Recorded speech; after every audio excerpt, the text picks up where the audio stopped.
ओम शांति। Good morning. अव्यक्तवाणी date 9 March 2009। तो जैसे हमने देखा पार्ट 2, बाबा ने हमको होली का रहस्य बताया, होली का अर्थ बताया। तो आज उसी को पार्ट 3 में बाबा आगे हमको होली की विधि बता रहा है कि कैसे हम होली मनाएं। तो बाबा कहते हैं ब्राह्मण जीवन अर्थात नया जीवन। क्लियर है ना? नया, तो नया जीवन माना सब कुछ ही नया होगा ना फिर उसमें। तो बाबा कहते हैं इसमें पुराना कुछ हो नहीं सकता। तो आज होली मनाने आए हो ना, तो होली अर्थात होली, जो हमने लास्ट पार्ट में देखा। तो आज होली मनाना अर्थात पुराने संस्कार की होली जलाना। तो जलाने के बाद ही मनाना होता है। फर्स्ट हम जलाते हैं और फिर दिन सेलिब्रेट करते हैं। तो बाबा इसको देखो आगे कैसे बता रहा है। तो अभी आपके मनाने का स्वरूप है, जला दिया, अभी मनाना है। तो मनाना मीन सेंस प्रभु के संग के रंग का मजा लेने वाले हो, कंबाइंड रहने का अनुभव करने वाले हो। होलीएस्ट बाप ने आपके ऊपर होली बनने का पवित्र रंग लगाया है। तो इसमें हम बच्चे फिर क्या गड़बड़ करते हैं, कहाँ पे हम अटकते हैं, क्या होता है। तो बाबा आगे बता रहा है। बाबा कहता है अभी गलती से भी अपने मुख से यह शब्द नहीं निकालना। कौन सा शब्द? मेरा संस्कार। रावण के संस्कार को मेरा कहते हो, कमाल है। रावण को दुश्मन कहा जाता है, दुश्मन का खजाना अपना बनाना। यह तो आश्चर्य की बात है। आपको भी आश्चर्य लग रहा है ना कि क्या कहते, गलती से कह देते हो, कह देते हैं, फिर अंदर में ही दिल खाती भी है, महसूस भी करते हैं, बाप से बातें भी करते हैं, माफी भी लेते हैं। बाबा कल से नहीं करूंगी, फिर भी कर देते। तो बाबा कहते हैं अभी इस एक शब्द की होली जला दो। कौन सा वो शब्द? मेरा संस्कार।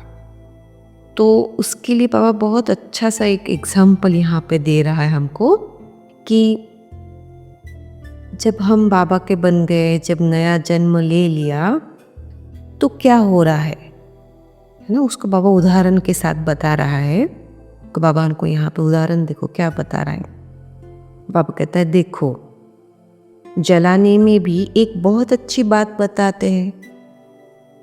कोकी को धागा बांध कर पकाते। कोकी एक सिंधी रेसिपी है ना, जैसे हम भरवा करेला बनाते हैं तो उसको खुल न जाए इसलिए उसको बांध देते, उसमें से मसाला बाहर ना निकले। ऐसे ही कोकी एक सिंधी रेसिपी है जिसमें धागे को बांध देते। तो बाबा कहते हैं जब कोकी पक जाती है और निकालते हैं तो कोकी पक जाती है लेकिन धागा नहीं जलता है।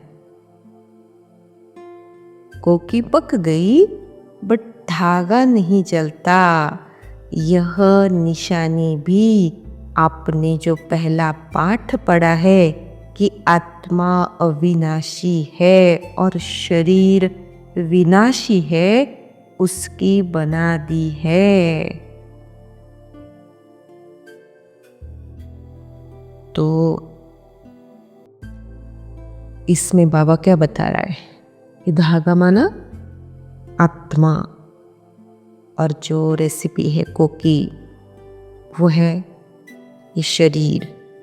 शरीर माना 84 बर्थ। तो जब इसका ज्ञान हो गया मैं आत्मा हूं, तो आत्मा का स्वभाव कैसा, आत्मा के संस्कार कैसे।